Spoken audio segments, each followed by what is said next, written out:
What's going on, everybody? It's Cooper and James, and we are from the back pens. It's been a busy couple weeks for me. I've kind of been all over the place, so it's been a little bit tough to link up with James and get some stuff done. But we're halfway through the PBR team season now. I mean, there's 5 events down, 5 events left.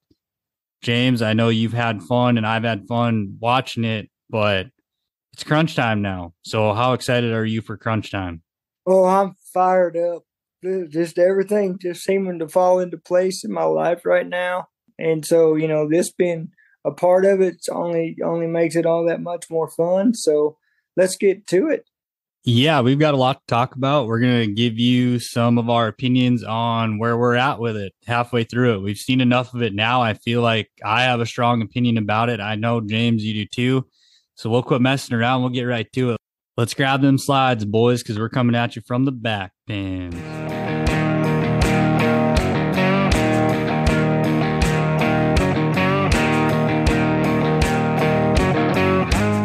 To kick things off, let's just talk about some general thoughts, James, on the whole concept of team bull riding. This doesn't necessarily apply to one team or another. First thing I've noticed is the atmosphere and intensity seems to be up to par. Every team has showed up wanting to win, and you can see it. It's not a hidden fact. So, James, what do you think? Do you think the intensity atmosphere is on par with a normal UTP event? Is it more or less? Where are you at with that? I honestly think, as far as the intensity level, it's just as high, if not higher, than a UTV because it's not just you. You got a whole team, and whenever you fall off and don't do your job. Yeah, I'd agree with you. I think the intensity has been there pretty much in every game. There hasn't been a ton of like super serious blowouts. Like for the most part, it comes down to the last one or two bulls on each team, basically, almost every game. So the intensity is there the whole time. Generally, it makes it for good watching, in my opinion. Another thing I wanted to bring up because I was flat out wrong about a couple of these teams.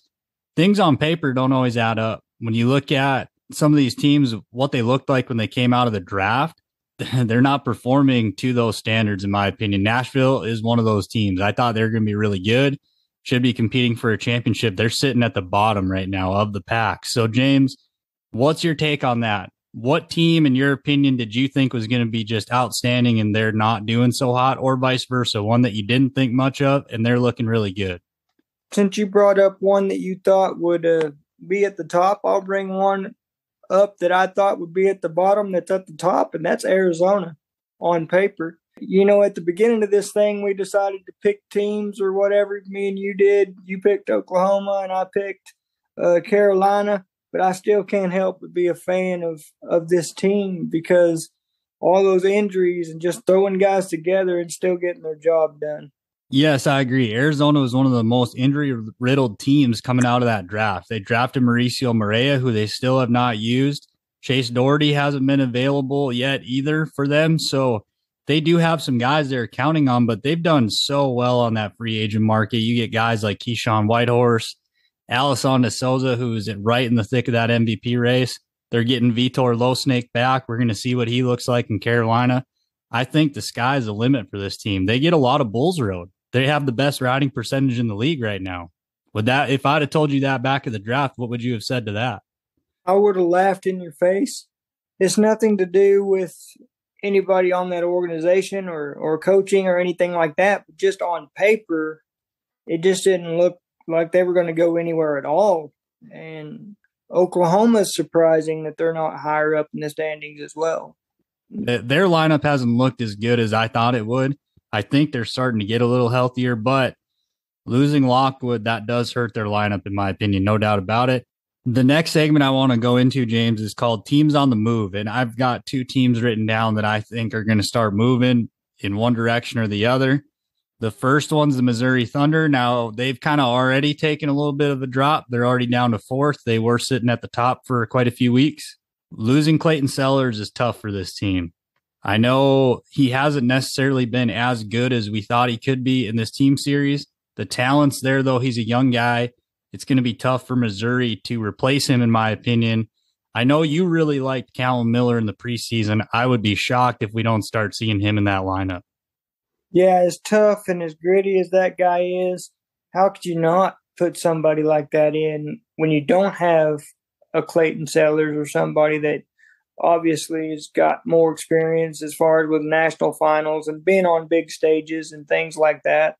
And a team I have written down that I think is going to start rising is kind of a homer pick for me, but the Oklahoma Freedom. I think they're getting healthy enough now. I think you're going to see more of the lineup we thought. Like I mentioned earlier, Lockwood's out, but you're still looking at Eli Bassbinder, Derek Cole-Baba, Chase Outlaw as your big three.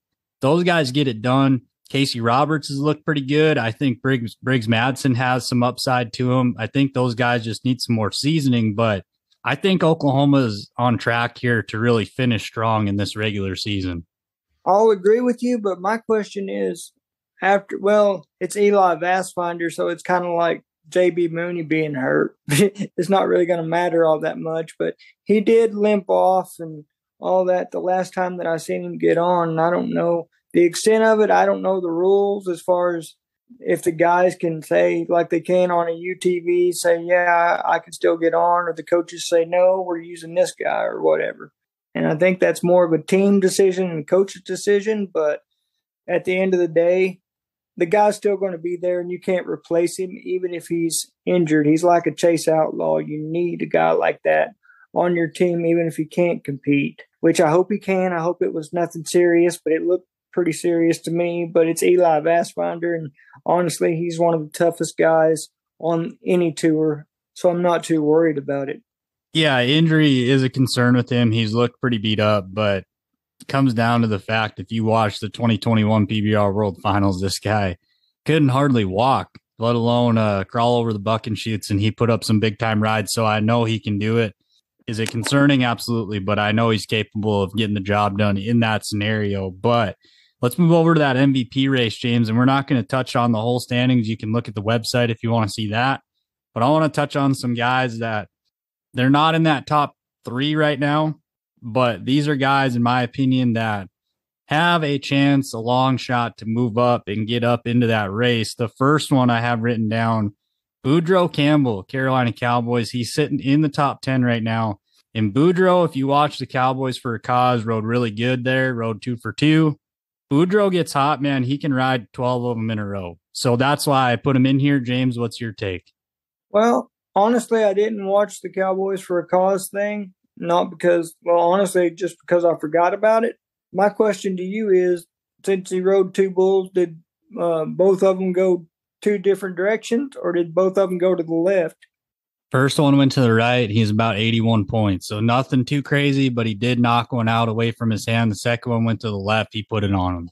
And that's good to see. And if he gets confidence going both directions, because we know everybody at this level can go both directions, they just prefer most of them into their hands, unless you're a Mason Taylor or somebody like that. I think he prefers them away from his hand more than he does into his hand. And that's kind of different. But, yeah, I'm with you. If Boudreaux can start getting them rode both directions and get that confidence rolling, there's no stopping him. We've seen what he can do at the 2020 World Finals. The second guy I have written down, and this guy's in 4th already, so he's pretty high up there, but probably the best free agent signing of this whole team series, Alessandro Souza, the Arizona Ridge Riders. This guy's been unbelievable this year. They've really leaned on him. If you would have told me that a free agent was going to be this high in the MVP race 3 months ago, I'd have told you you're crazy. But I did know this guy was this good. We just haven't seen him for a little while, and that was the big question. James, are you surprised by this at all? I mean, I know you really like Alessandro Souza too, but I feel like a lot of people feel like this guy came out of left field. For him to come in there and be as confident as he was and just treat it like a regular bull riding and kind of dominate there for a little while outside of the top 2 contenders, it was surprising to me, but not overly surprising. Like, I'm not shocked by it, but it was a little surprising. But let's take a break and talk about Rank Ride Fantasy for a second. If you enjoy what the PBR Team Series did, and especially the draft aspect of that, check out Rank Ride Fantasy. They let you put your general manager cap on, and you get to make those decisions that a general manager does week in, week out. I played the entire 2022 season, and it was a great time. It's a really good way to engage yourself with the bull riding that's happening. When you have something to cheer for or against, it really makes it more exciting to watch. especially when you pick a guy that goes 90-plus points. There's not a better feeling in the world. And it's a really good opportunity to give you and your buddies the opportunity to give each other a hard time, compete against each other. Let's get some bragging rights going. I'm better than you are. I know more than you do. Now you can put it to the test. And bragging rights are always good when you're talking, interacting with your best of friends. It's a really great time. I can promise you, you won't be disappointed. So check out Rank Ride Fantasy at www.rankridefantasy.com. And I will link their social medias in the description below. And also, I will list them at the end of this podcast. But let's get back to it. Let's move on to some, what I'm going to call them, second half surge riders. So these are guys that we haven't seen a lot of yet. These are guys that maybe only have one or two outs, or maybe don't have any outs at all, that I think are going to make big impacts on their respective teams. The first one I have written down, Kyler Oliver, Kansas City Outlaws. He brings a new dynamic to that lineup. He was sitting out with a broken neck, but this guy was looking really, really good before that happened. This guy is rank. He can ride all sorts of different types of bulls. The ones guys don't like, he seems to get by. I've got nothing but good things to say about Kyler Oliver. Oh, absolutely. And you've been on his bandwagon a lot longer than I have. Even before this season, even before the UTV season started, we had private conversations about this guy, and he stepped out there and proved something to me. And to come back like that off a broken neck, and yeah, he didn't get his first one rode. I don't even remember if he rode his third one, but I do know that he rode at least one, and so he's back on track. And once he gets some more under his belt and gets some seasoning from just the broken neck and the time off, watch out. And a guy like that, it won't take long.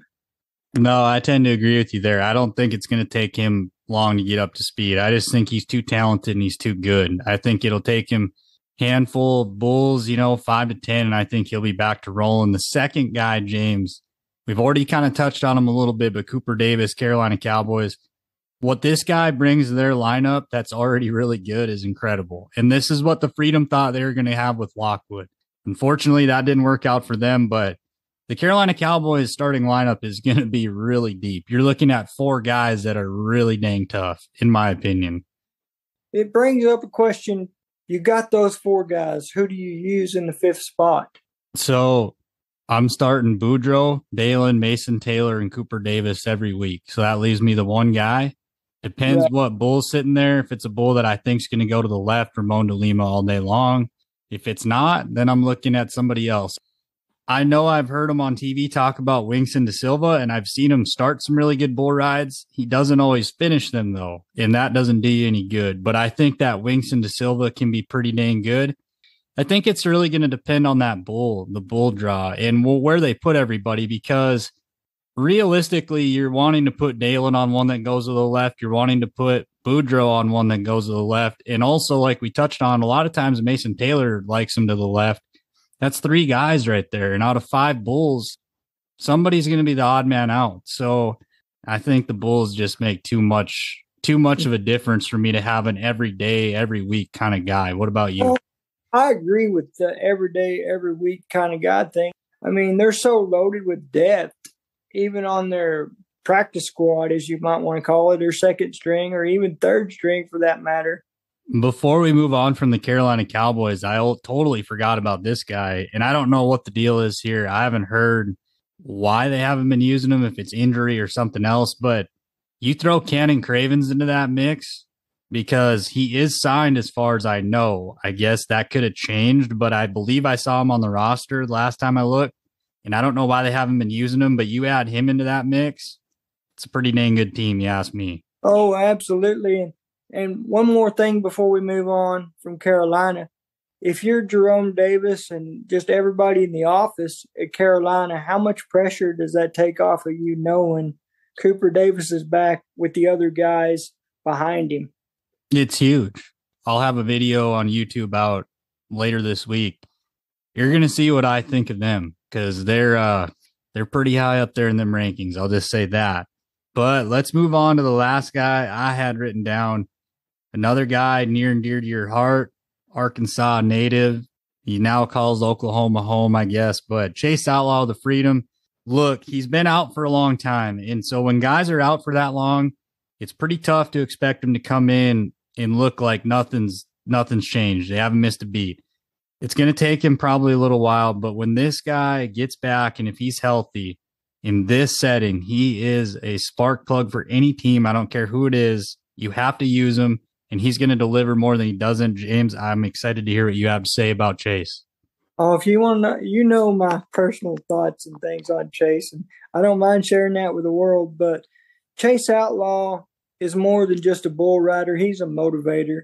You know, he rode one the other day, and then he jumps on the chutes and says, "It's freedom, baby." So I could see a bunch of fans having T-shirts made saying, "It's freedom, baby," or something like that during Oklahoma's home game just for fun. But as far as Chase himself, yeah, he's had so many injuries. That's the only thing that's kept him from winning a world title. You look back at 2019, he finished third in the world. And beyond that, if I'm me and Chase is available and I got to go compete in like a CrossFit competition, I want that guy in my ear. I want that same kind of energy. So even if, God forbid, God, I hope not, and I don't want to wish this on anybody, but even if, he's not producing and more injuries happen, that's a guy you have to have on your team, in my opinion, to just keep the morale up and to keep everybody fired up and ready to go and moving forward. I completely agree with you. The intensity factor, the competitive side of that equation is a big deal in this team series. And there's some guys who are more important to that equation than the others. And Chase Outlaw is one of those guys that's important, no doubt.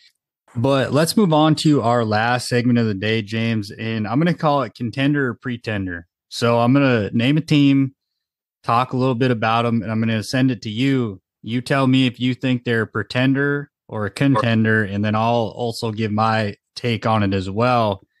The first team I've written down, the Missouri Thunder. So like we mentioned, injuries are going to make this team look a little different. They started really hot. They've won some ugly games, but they have had a little bit of a downward stretch since then. James, in your opinion, are the Missouri Thunder a contender or a pretender? I think it's too early for me to say they're a pretender. Ask me the same question next week and it may be a whole different story, but give them a little more time because there's a lot of teams that have 2 or 3 zeros on their record at this point. There's a lot of them that haven't went 3 straight like they have. I get that, but to have Ross Coleman and those tough, gritty guys like Colton Frischlin, which is a guy that we really forgot to mention, in my opinion, in the MVP race, to have those guys, they still got a solid team, and they're going to have to get a little lucky, but they've been getting lucky all season, in my opinion.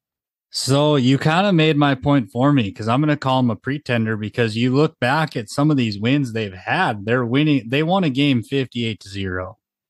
I mean, that's not going to win you 99% of them. So they've won quite a few of those like one ride type games. I'm not taking anything away from them because I do think they're good. But at some point, if you're just continuously relying on that kind of luck to win, it will change. So that's why I put them as a pretender. Do I think they could still finish as a top 3 team? Yes, but I think their path to that got a little tougher. That's my opinion on it. So the next team I have written down, the Oklahoma Freedom, and these guys really haven't looked as good as I expected them to. They're down a lot farther than I thought they would be. But like we've touched on, I think they're starting to get healthy. Cord, it doesn't matter what's going on. Cord is going to be positive 24/7, 365. He's got to be pretty enjoyable for a rider to be on his team with. I've got to imagine just knowing Cord. So, James, I'm going to send it to you. Even though they're not going to get Jess Lockwood, are the Freedom contenders or are they pretenders? Depends on who they use. I think they should be using Briggs Matson a lot more than what they have, in my personal opinion. But I will put them in the contender category because of the Chase Outlaw factor and because of the Derek Obaba factor and a lot of the different factors. But also you got to look at that and go, well, Derek's either going to be extremely hot or extremely cold. So that could either help or hurt them. And then, there's different guys you can look at, and I don't want to go that deep into depth. And if you want to go that deep into depth. Cooper's going to put up a video on YouTube later that kind of does that for us. Yes, sir. Yeah, it's kind of one of those deals. We don't like to get too crazy nerdy on the actual podcast, but YouTube, I definitely kind of do get a little nerdy on it, but that's all right. Yeah, I really think Oklahoma's on the rise. I'm not as concerned about who they're using as long as their big three get the job done. If they can find two rides from Kolbaba, Vastbinder, and Outlaw in any combination, I think they can find a third in most cases. That's why I think they're going to start rising. It's been rough. It's been really rough for them. I'm not going to sugarcoat it. I know you won't either, but this team doesn't finish as low as they are by the time we get to Vegas. Next team, though, this one really, really shocks me if I'm going to be honest. The Nashville Stampede, they're sitting in like 7th or 8th. Like they're almost in dead last if they're not. This team on paper is so much better than what they're doing in the arena right now.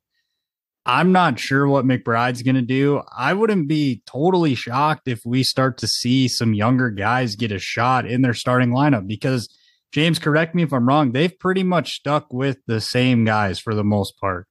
They're pretty much rolling with Kaique. When they got Manolito back, they use him. They've been using Thiago Salgado a lot. They use Joao Lucas a lot. And I guess they've floated Matt Triplett, Ryan Dirteater in there, but those are kind of their main guys they've been using. Would you be shocked if you start to see Mason Moody, Jackson Mortensen, some of those guys on the practice squad get a shot? Because these top guns, man, they're just not getting the job done right now. At the end of the day, your job is to win, and what you're doing right now isn't working. So I agree with you. So with that being said, James, is Nashville a contender or pretender? Because right now you can't really call them a contender, but are they going to be a contender by the time we get to Vegas? That's a coin flip at this time. In my opinion, on paper, they're a contender, but the way they're performing, they're pretenders. I've got them written down as a contender. I do agree with you. What we've seen right now, they're pretending, but I got to think Justin McBride's going to figure this out. This guy's too competitive. He's way too good of a bull riding mind to have this mediocrity continue, in my opinion. And I know it's driving him crazy. You can see in his body language when you watch a broadcast, when they lose, he's looking for answers. So I wouldn't be shocked if you start to see some movement with their starting lineup. However, I do think this team, by the time the playoffs in Vegas start, I think they're going to be a tough out. I really do. I don't see how Kaique Pacheco rides like he has been for the rest of the year. But let's move into our last team, Arizona Ridge Riders. Man, if you would ask me this 2 months ago, I would have said they'll be no higher than 6th. I had 3 teams pegged that I didn't see getting above 6th, and I've been wrong a couple times already. Those 3 teams were the Kansas City Outlaws, the Texas Rattlers, and these guys. They're sitting in 3rd right now. No, 2nd. They have the highest riding percentage in the league. They're not putting up a bunch of 90-point rides, but I'll tell you what, they get a couple Bulls Road more than probably anybody else in the league. James, are the Arizona Ridge Riders contenders or pretenders? They are definitely contenders. If you look at riding percentages as far as games, they're riding 3 or 4 bulls a game sometimes. Sometimes they don't ride any. But most of the time, it's usually 2 to 3 bulls a game, sometimes 4. What I really like about Arizona is, from what I understand of the format in Vegas, is everybody has a shot at the end of the day. I mean, like we've touched on before on this podcast, as far as I know, that's how it is. If that's incorrect, I apologize, but that's how we both understand it. This is a team that has a very real chance to go down to Vegas, in my opinion, and upset some of these heavy hitters like Carolina, where they're kind of 90 or nothing. Let's be honest. Like those guys are either going to be upper 80s to low 90s, or they're not getting a lot of scores. That's just how they've been all year. Arizona's not like that. Arizona's consistent. They get Bulls Road. So let's say they're in a semifinal matchup with Austin, and the only guy to stay on for Austin's Jose. I'll take Arizona all day. They'll get 2 Bulls Road. I guarantee it. Oh, yeah. And that's the thing also with them that makes them also a possible winner of this thing, in my opinion. That's better than any other team that I've seen, like with the Carolina Cowboys or whatever. They kind of got to get their first one knocked down to get the momentum going to to get everybody fired up, and then they carry it over and they win a lot of games that way. Well, Arizona could have two of their guys buck off in a row, and the next three guys step up and ride them. Yeah, I don't think they ride the roller coaster quite as bad as some of the other teams do. And I guess, realistically, when you look at this, I would have to go back and look at how they get drawn up. But Arizona tends to draw bulls well. So you can say, well, is that because they're getting the right bulls every time, or are their guys just making it work? I mean, that's kind of the question, in my opinion. But when you look at what they're doing, as long as they keep staying on bulls, this is going to be a tough team to beat. I'm going to ask you, contender or pretender, at this point, just because I'm curious now. What do you think about the Outlaws? I mean, we've seen them up, we've seen them down, we've seen them in between, we've seen them, they're about to take off. We've seen them, oh no, this is not going to be good. So what are your thoughts on them? Are they going to be pretenders or contenders? I hate to say it because I actually kind of low key like this team because of the qualities they show in the arena. This is probably one of the grittiest teams you're going to see. But you look at Hevelo and these other young guys, like they're willing to keep their hands shut. And I mean, they're taking shots, and it's not just like a once a event kind of deal. That Colton Hevelo will take some shots, and he'll do it 2-3 days in a row, and he comes back. He's still ready to go. I'm really impressed with him from a toughness standpoint. At 19 years old, he's got a lot of room to grow. That kid could be really, really good one day. They're going to be better with Oliver back. Marcus Mast has really surprised me. I wouldn't have guessed that. And he's right up there in conversation with Alessandro Souza as far as free agent signings go. Dalton Castle, Kyler, Marcus Mast, then it's young guys. I just don't think over time that they do have what it takes to actually go up there and try to beat some of the better teams consistently. But you put them in a 1-versus-1 thing in a playoff scenario, they can squeak wins out. Absolutely. They could definitely be a spoiler. My only issue with that is, and I agree, I think they're contenders. I really do. But my only issue is they're too tough. What I mean by that is there's no such thing as too tough in bull riding. But, I mean, look at Bob Mitchell. Every time he gets off the ground these days, they nearly have to carry him out of the arena, but he's still getting on his bull, but he's not making the whistle as much as he was. So will injuries, because of the way that they don't look off and that they try so hard, I know that probably causes more injuries for this team, because you can just look at them. They're all kind of limping and tough, and that's the way we want them. That's the way JW was. But will that cost them 5 weeks from now by the time they get to Vegas? Will they lose some guys? Will they not even be healthy enough to deal with that? What are your thoughts on that? I'm not going to put stock in that at all. And I do know where you're coming from. And this is why I'm not going to, is to me, trying to predict injuries in any sport, it's just not worth it. You're just not going to be right a lot of the times. Yeah, they do try hard. I mean, they are going to put themselves in some sketchy situations. There's no doubt about it. They do it every week. And to be on that team, you have to do that. JW Hart ain't going to roster you if you're not. So they don't really have a choice. And quite honestly, if I'm going to get a guy hurt, I would rather him get hurt because he was trying his guts out than taking an early exit. But I think that'll be about it for today, James. Do you have any closing thoughts before we get out of here?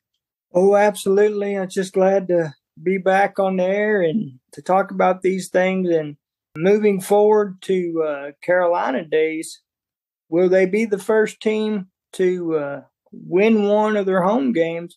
And will somebody go 5 for 5 this week? You better tune in and find out. And if you don't, then tune into the podcast and we'll tell you all about it. But thank y'all for listening so much. And if you don't learn anything at all from me, always learn this, that every day is a gift from God, and what you do with it, quite simply and honestly, that's your gift back to Him. Coop, thanks for the time and the friendship. The floor is all yours, brother. Back at you, man. It's been a good one. And like James said, yep, the tour goes into Winston-Salem, North Carolina. I don't know. The Cowboys are looking pretty good, in my opinion. So if I was a betting man, they would be a team I'm looking at. But before we get out of here, if you like what we're doing, don't be afraid to follow the podcast on any of your platforms, rate it, comment, whatever you got to do. It does nothing but help. And if you're looking for more in-depth kind of things like what James was talking about earlier as well, head on over to the YouTube page. We really do get more in depth there as far as really talking about exactly who's on what teams, etc., stuff like that. So if that's what you're looking for, we're over there on YouTube. We will list our social medias as well as Rank Rad Fantasy social media in the episode description below. Go on over and check out their social media platforms. They've got some exciting stuff going on over there. Some new stuff too. So it's looking pretty cool over there. You're definitely going to want to stay tuned to that. But until next time, you guys have a great one. Come back and visit us again from the back pen.